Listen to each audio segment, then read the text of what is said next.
Ok, minha gente, que bom que nós podemos retomar aqui o estudo do nosso Conhecendo Minha Bíblia e dessa vez iniciamos a unidade 21 na página 177 do nosso livro Conhecendo Minha Bíblia e estudaremos o restante do livro dos Salmos, né, os livros 3, 4 e 5 de Salmos, né, e também Provérbios. Nós precisamos lembrar que os Salmos, eles têm muito a dizer a respeito da pessoa e da obra de Cristo. Por exemplo, o Salmo 22 contém uma profecia notável a respeito da crucificação de Jesus. Jesus, inclusive, cita um pedaço desse salmo na cruz quando ele diz: meu Deus, por que me abandonastes? Ou Eloi, Eloi, por que me desamparastes? Né? Lama sabachthani. Né? Outras declarações dos salmos a respeito do Messias que foram cumpridos na vida de Jesus estão no Salmo 110, versículo 4. Lemos que ele, Jesus, seria um sacerdote segundo a ordem de Melquisedeque. No Salmo 109, verso 4, está escrito que ele oraria pelos seus inimigos, e no Salmo 45, 6, que o seu trono seria estabelecido para sempre. Então, quando você estiver vendo algumas profecias no livro dos Salmos, algumas descrições assim, que tem muita alusão a Cristo, né, faça ali uma anotação para você grifar Salmo Messiânico.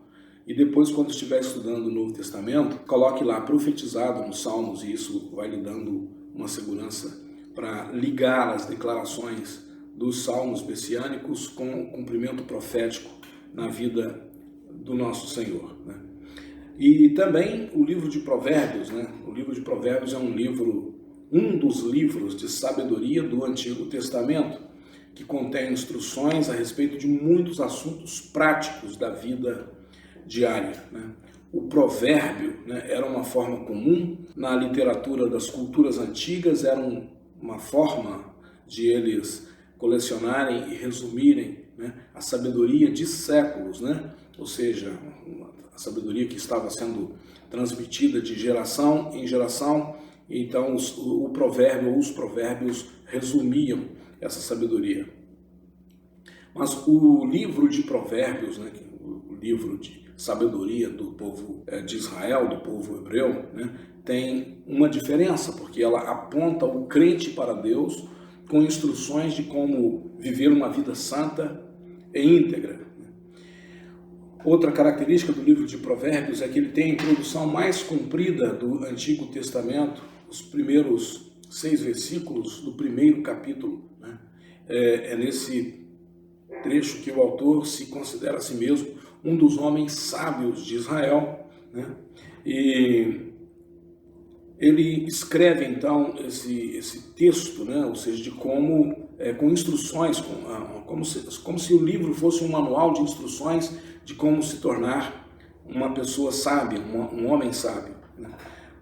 E no verso 7, do capítulo 1, vamos dizer assim, que é o versículo tema para o livro, onde diz, né, para ser sábio é preciso primeiro temer a Deus, ou outras versões, o temor do Senhor é o princípio da sabedoria. Então esse versículo 7 ele é o tema do livro, um resumo, né, um resumão do livro, aquilo que sintetiza tudo aquilo que se propõe a esse livro se propõe. Né? Esse aspecto de temer ao Senhor é enfatizado em vários outros momentos do próprio livro. Né? Então, nos 31 capítulos, Provérbios discute muitos assuntos práticos para ajudar o crente a viver em harmonia com Deus, bem como com o seu próximo.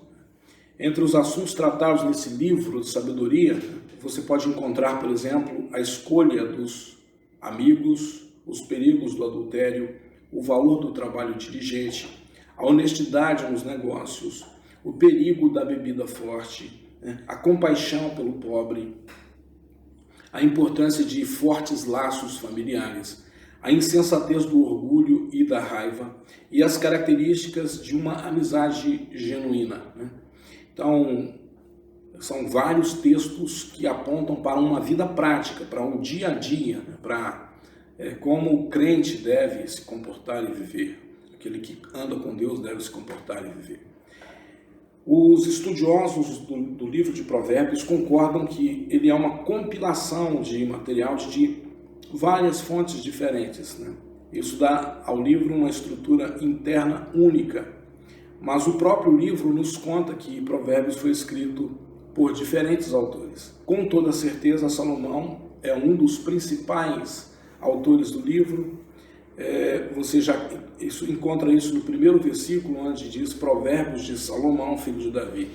Então, nós sabemos que Salomão é conhecido no mundo antigo por sua imensa e profunda sabedoria, e evidências adicionais de sua autoria são encontradas ao longo do livro, onde o próprio Salomão é identificado como autor em algumas seções, por exemplo, no capítulo 10, versículo 1, no capítulo 22, versículo 16, e outros, capítulo 25 a 29 também é considerado um texto onde está a autoria de Salomão identificada. Ao longo dessa semana nós estaremos gastando aí nosso tempo precioso para estudar os tesouros de Salmos e Provérbios. Então, dê uma olhada, uma folheada nesses dois livros. Você pode tomar uma caneta, sublinhar algumas verdades poderosas desses livros para a sua vida. Então, se você abre a sua Bíblia na página 179, você vai encontrar aí já o esboço de Provérbios, né? Como o livro dos Salmos, ele também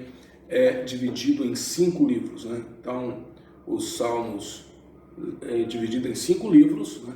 E o livro de Provérbios também. Então, são 5 livros, ou 5 sessões, né? Onde nós encontramos verdades muito profundas. É uma grande ideia usar o livro para fazer devocionais em família, né?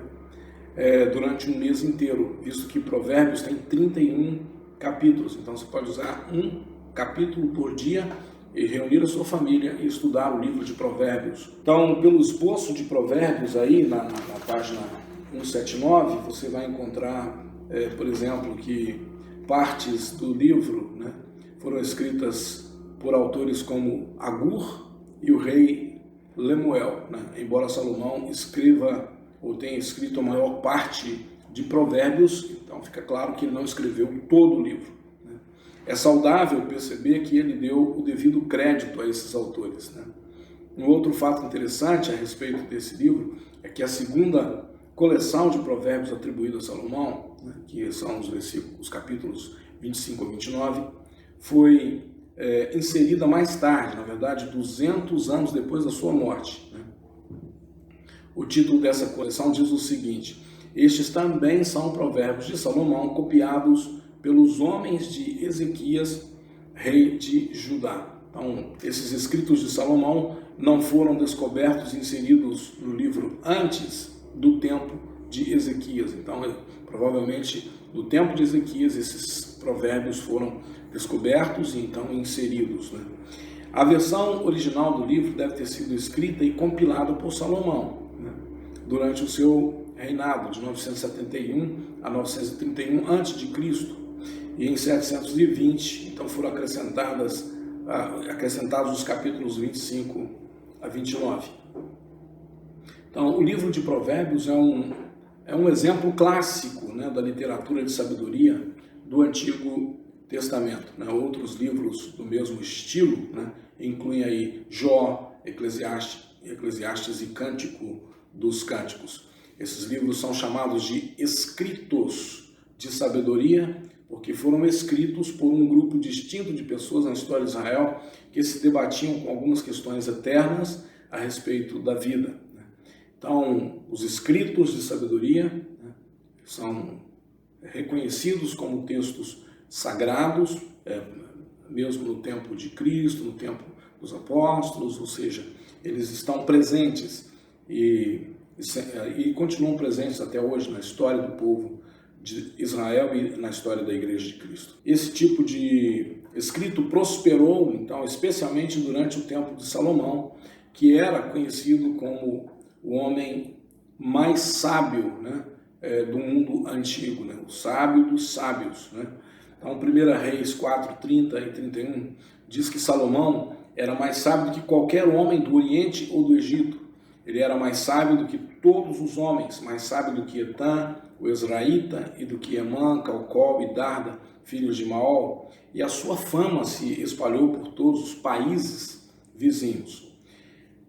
Então nós encontramos aí que Salomão e outros sábios deram uma contribuição especial, né, no pensamento, né, dos homens sábios de todas as nações e também de todos os tempos, e que a verdadeira sabedoria está centralizada no respeito e na reverência ao Senhor, né? O temor do Senhor, né? O temor é respeito e reverência. Esse então se torna o grande tema do livro de Provérbios, né? Como já vimos no versículo 7 do capítulo 1. Então agora você deve pegar aí uma caneta e fazer anotações, né? Especialmente na página 78 tem um espaço aí para você fazer anotações, né? A respeito dos salmos. Você pode tomar um tempo para familiarizar-se com eles. Você, com certeza, uma vez que se familiarizou com os salmos, vai usar muito os salmos em situações específicas da sua vida. Por exemplo, o Salmo 77 falará ao fundo do seu coração quando você estiver em aflição. Nesse salmo está escrito: eu grito bem alto para Deus, grito e Ele me ouve. Nas horas da aflição eu oro ao Senhor.